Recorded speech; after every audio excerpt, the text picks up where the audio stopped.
नमस्कार दोस्तों, welcome to government exam info. तो स्वागत है आप सभी का आज के वीडियो में। और यहाँ पर दो इंपॉर्टेंट अपडेट है, संवाद 152 और एक है आपका कार्यालय विज्ञप्ति जो कि फॉरेस्ट गार्ड वालों के लिए है। तो उसमें हम देखेंगे सबसे पहले संवाद 152 जो है उसमें क्या कहा गया है, किस चीज़ के रिगार्डिंग ये अपडेट है वो देख लेते हैं। तो ये संवाद जारी किया गया है अभी थोड़ी देर पहले, संवाद 152। और देखिए, कल ही जो है आपका जो सेकेंड मेरिट लिस्ट था आबकारी सिपाही और प्रवर्तन सिपाही, इसका जो डॉक्यूमेंट वेरिफिकेशन है उसका डेट वैसे कल दिया गया था। एक बार यहाँ पर ये बताया गया कि अभिलेख सत्यापन हेतु जो सेकंड आपकी औपबंधिक श्रेष्ठता सूची है इसे जारी किए जाने के संबंध में यहाँ पर कहा गया है कि आप अवगत हैं कि उत्तराखंड अधीनस्थ सेवा चयन आयोग द्वारा आबकारी विभाग के अंतर्गत पदनाम आबकारी सिपाही और पोस्ट कोड इसका 86 है। इसके अलावा प्रवर्तन सिपाही जो कि परिवहन विभाग के अंतर्गत है और इसका पोस्ट कोड है 84। इसके लिए 10/1/2021 को आपका रिटन एग्जाम हुआ था, जिसका कल ही आपका सेकंड मेरिट लिस्ट आ चुका है। जो पहला है वो पहले आ गया था, इसके बाद ये दूसरा मेरिट लिस्ट आपका आ चुका है। तो जिन लोगों को नहीं पता है देख लेना।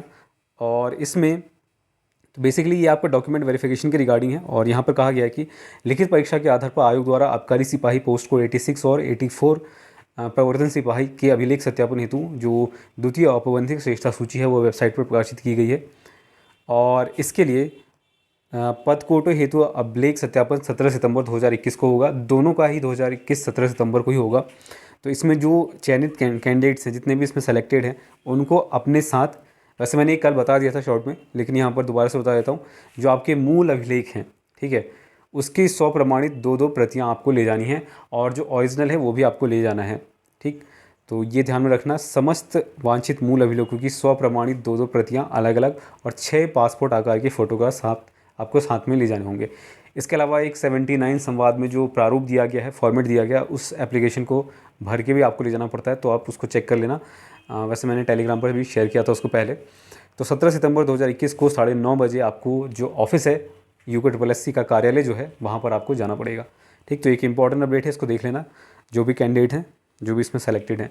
तो अब हम बात कर लेते हैं दूसरे अपडेट की। देखिए, दूसरा जो अपडेट है वो फॉरेस्ट गार्ड के रिगार्डिंग है, जो कि आपका जिसका पोस्ट कोड है 102। और इसमें आपको पता है सारी चीज़ें कंप्लीट हो चुकी है, सिर्फ एक आपका डॉक्यूमेंट वेरिफिकेशन बचा है और इसका डेट भी आपको जल्द देखने को मिलेगा। तो सबसे पहले यहाँ पर ये जो अपडेट है वो बेसिकली कुछ डाउट्स थे कैंडिडेट के, या फिर उनको कुछ संशय थी जो इन्होंने पूछा था आयोग से, उसी के संबंध में ये है।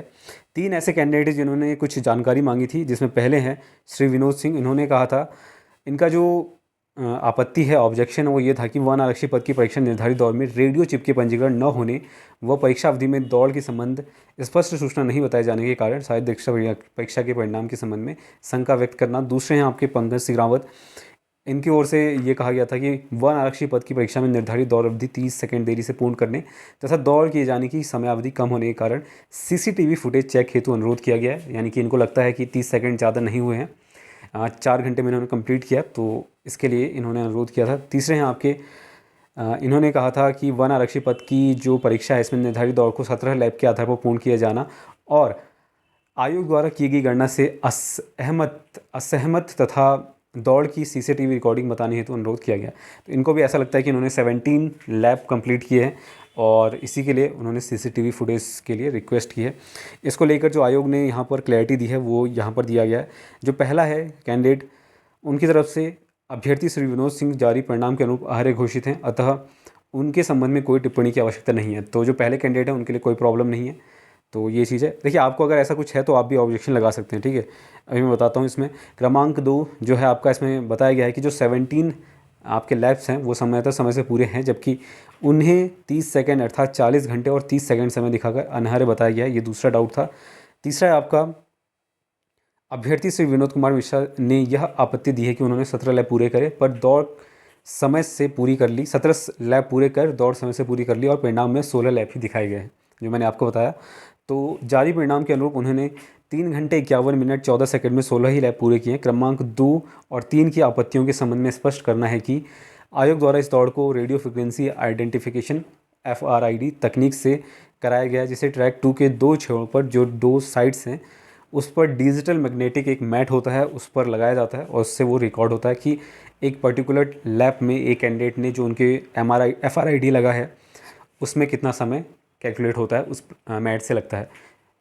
FRID तकनीक से लैब तथा समय की गणना सटीकता व विश्वसनीयता यानी कि एक्यूरेसी और क्रेडिबिलिटी की से की जाती है। राष्ट्रीय और अंतर्राष्ट्रीय लेवल पर भी इसका इस्तेमाल किया जाता है। तो जो सेकंड और थर्ड कैंडिडेट हैं उनका ये अनुरोध अस्वीकार किया गया है। ठीक है, वैसे अगर ऐसा लगता है तो इनको एक सही क्लैरिटी दी जानी चाहिए थी, पर देखते हैं इसमें क्या है। अगर आपको ऐसा कुछ है तो आप भी इसमें लगा सकते हैं ऑब्जेक्शन। ठीक है, तो देख लेना।